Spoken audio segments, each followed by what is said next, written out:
natin, siya yung lumalang ng langit at ng lupa. At wala siyang simula, wala siyang wakas. Wala pang lahat ng bagay nandun na siya, okay? Wala pang lahat ng bagay nandun na siya. Ito yung dapat nyo malaman. Ito yung dapat nyo malaman. Sa ika-6 na araw, nilikha niya ang tao na kanyang kawangis para makilala natin siya. Okay? Sino ang una niyang nilikha na tao? Si Adan. Okay? At pagkatapos si Eva. Kaya nilikha niya ang tao para sambahin siya at purihin siya. Pero nagkaroon ng problema. Anong problema?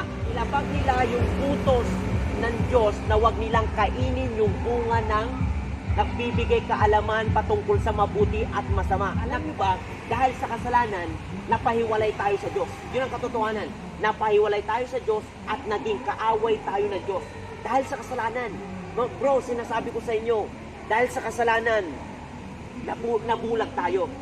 Sinasabi ko sa inyo mga bro, dahil sa kasalanan, hindi natin makita at makilala yung tunay na Diyos. At dahil sa kasalanan, nagbunga yan ng dalawang kamatayan. Physical death at eternal death. Na sinasabi ng Roma Kapitulo 6, versikulo 23. Ang kabayaran ng kasalanan ay kamatayan. Ano daw yung kabayaran ng kasalanan? Kamatayan. Yung dahil sa kasalanan, nagbunga yan ng dalawang kamatayan. Ano? Physical death at eternal death. Dahil yan sa kasalanan. At dahil sa kasalanan, mga bro, dahil sa kasalanan, ano nangyayari? Napipilitan tayong gumawa ng kasamaan. Pero sinasabihin ko sa inyo mga bro, tayong lahat ay naging likas ng makasalanan na sinasabi ng Roma Kapitulo 3, versikulo 10. Ang sabi niya doon, wala kahit isa naging matuwid. At sabi din ng Roma Kapitulo 3, 23, lahat ay nagkasala. Ano sabi doon? Lahat tayo ay nagkasala. Maski ako, makasalanan ako. Ikaw, makasalanan ka. Lahat tayo. Meron bang perpekto? Lahat tayo ay hindi tayo perpekto. Lahat tayo makasalanan. Lahat tayo ay makasalanan, nangangailangan ng kaligtasan. Ikaw makasalanan, kailangan mo ng kaligtasan. Ako makasalanan din. Nangangailangan din ako ng kaligtasan. Pero hindi dyan nagtatapos. Dahil sa problema natin, tayo yung gumawa ng dahilan. Tayo yung gumawa ng pagsalangsang. Tayo yung lumayo sa Diyos. Pero alam nyo, yung pag-ibig ng Diyos, kahit ganun yung ginawa natin, kahit lumayo tayo sa Diyos, gumawa ang Diyos ng paraan. Ano yung paraan? Ito yung dapat yung mapakinggan. This is the good news. Meron akong dalang good news sa inyo. Na kahit makasalanan tayo yung makasalanan na nangangailangan ng kaligtasan. Ang good news ko sa inyo is, gumawa ang Diyos ng paraan. Ano? Isinakripisyo niya ang kanyang anak na si Jesus. Ano sabi ng John 3:16? Gayon na lamang ang pag-ibig niya sa salibutan kahit ibinigay niya ang kanyang bugtong na anak upang ang sino mang sumampalataya sa kanya ay hindi mapapahamak kundi makakaroon ng buhay na walang hanggan. Bro, ang ganda nun. Napakalawak ng pag-ibig ng Diyos. Bro, sasabihin ko sa inyo mga bro, ang pag-ibig ng Diyos nagliligtas. Ang pag-ibig ng Diyos ay pangwalang hanggan. Ang pag-ibig ng Diyos napakalawak. Isa ka doon.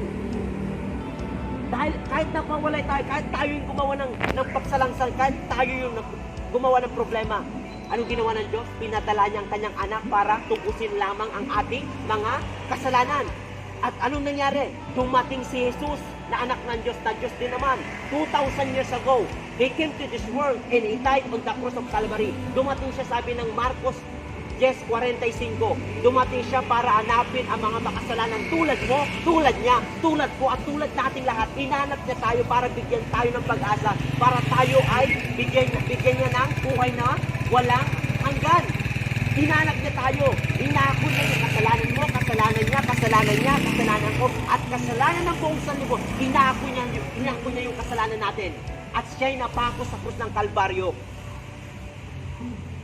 Napako ng krus ng Kalbaryo at siya'y namatay. Nabuhos ang kanyang banal na dugo na siyang nagtubos ng ating mga kasalanan. At sa pangatlong araw, ano nangyari? Siya'y muling nabuhay. Tinalo niyang kamatayan at ang kasalanan. Maski ang kamatayan at kasalanan ay walang kapangyarihan sa kanya, totoong siya ay Diyos. Siya ay nabuhay para bigyan ng pag-asa ang sino mang sasampalataya sa kanya. Sinong gustong pumunta sa langit? Magsabi ng Amen. Sinong gusto ng kaligtasan na magsabi ng Amen? Amen. Gusto ba natin pumunta sa langit? Di ba? Totoo yun. Hindi natin hawak yung buhay natin, bro. Sinasabi ko sa inyo, hindi natin hawak yung buhay natin, bro. dumarating ang kamatayan ng biglaan ng hindi natin inaasahan. Ang tanong, pag namatay ka, ligtas ka kaya? Alip pa kayo dito, alip pa kayo. Welcome po kayo, alip pa kayo dito. Yan po. Dito po kayo bro, para makinig kayo. Di ba, yun ang katotohanan?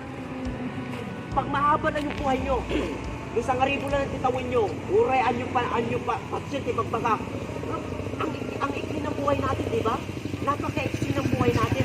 Paikli nga ng paikli buhay natin dahil sa mga chemical natin, dahil yung mga kinakain natin, may halo ng chemical. Paikli na ng paikli. Ngayon, pag namatay ka, alam mo ba kung saan ka pupunta? Ngayon, pero pag ngayon, sasampalataya ka kay Jesus Christ at susunod, saan ka pupunta? Amen. Pero kapag hindi ka sasampalataya sa Kanya, ano sabi ng Biblia, parurusahan ka. Gusto mo bang mapunta sa langit? Sinong gusto dito mapunta sa impyerno? Di ba ayaw natin? Dito yung lang no, masinit ka, nagrigat, sakit, di ba? Manunaal daw, hindi gumaling, mati mahimbag, di ba? Dahil mati, pang walang hanggan, wala nang oras doon, pang walang hanggan. Ayaw natin pumunta sa impyerno, pero gusto natin pumunta sa langit. Sino gusto pumunta sa langit? Ano kailangan? Kailangan natin sumampalataya at sumunod kay Jesus. Sinasabi ko sa inyo, walang pinaka-importanting bagay sa mundong ito. Ang pinaka-importanting kaligtasan ng kaluluwa mo. Bakit? Pag namatay ang tao, hindi totoo yung sinasabi, tapos na daw ang buhay. Mali. Pag namatay ang tao, ang kanyang physical na katawan, mamamatay. Ito ang mamamatay. Mabubulok to sa sementeryo at babalik sa alikabok. At ang kanyang espiritu ay babalik sa Diyos. At ang kanyang kaluluwa ay mananatiling buhay, aharap niya sa hukuman. Sabi ng Hebreo 9:27, minsan lamang mamamatay ang tao pagkatapos ay ang paghuhukom.